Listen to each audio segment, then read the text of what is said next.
Marketing in this environment is extremely difficult. And besides finding great help, it's probably the overarching theme of everybody's problems in the industry.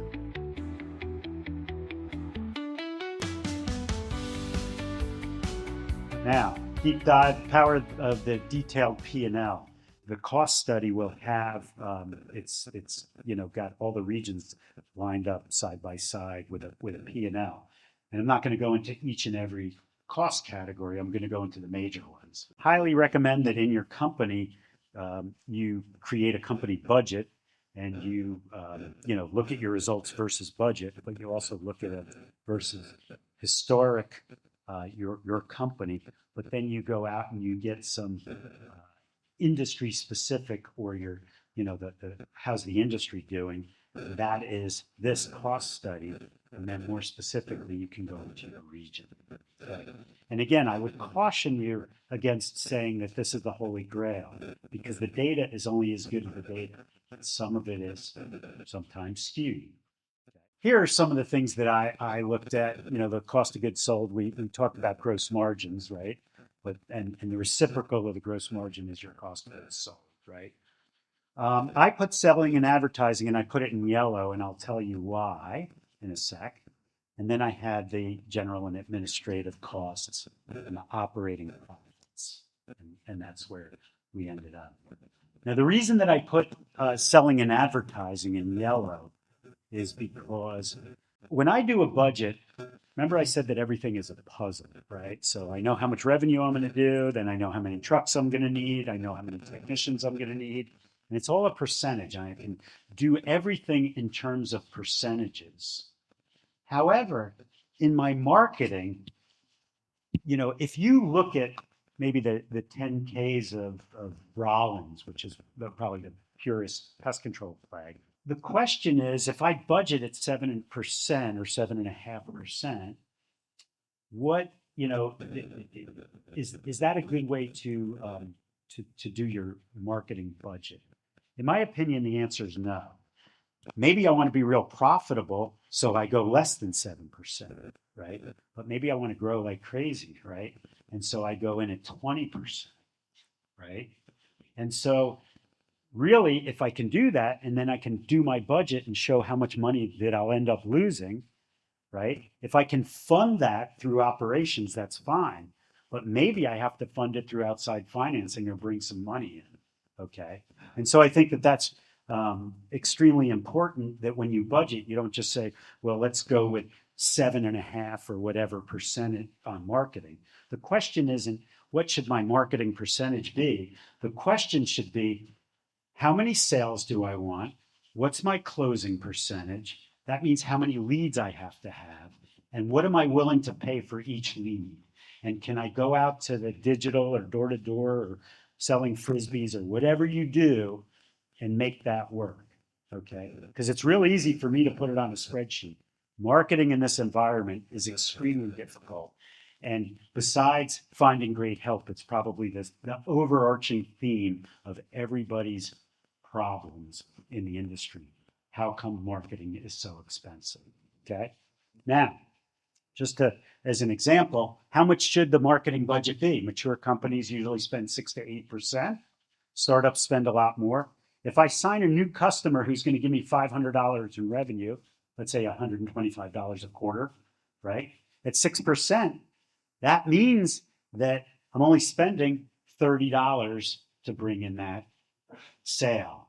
Well, if I said to anybody in this room, I'm going to give you sales at $30 a piece, how many would you take? You'd take all of them. You'd beg, borrow, and steal to get the money to get every single sale that you could get. But that's not the whole story. Why does that work that way? The reason that it works that way is because the older your customers get, right? Remember, year 2, there's no marketing cost associated with bringing in a customer, right? So if I spend 50% on marketing year 1 in a company that I just bought, and then year 2, assuming that I make the same amount of sales and there's no attrition, bad assumption, but just to keep it easy, that means next year my marketing amount will not be 50%, it'll be 25, and then so on and so forth. And then that normalizes at that 7.5%, but it could go lower, right? So that's why that happens. Now, for those of you, and I get these, a lot of guys work really hard. They start a company, and after a year and a half, they come and they say, hey, Dan, got this great company. We're doing $5 million, and I started a year and a half ago. What do you think it's worth? And I go, I don't think it's worth a whole lot of money because your average customer is 9 months old, right? Companies who are buying other companies want longevity. They want lifetime value. And there's no way to judge what the lifetime value of a customer is for a company that young. That doesn't mean that there's no value in it. It's just that's not the high multiple that you're going to get, right? Because I could go out and hire salespeople to do that, right? And so that's the way that folks look at it. So the takeaway on this is when you look at marketing, don't look at it as just a percentage of revenue.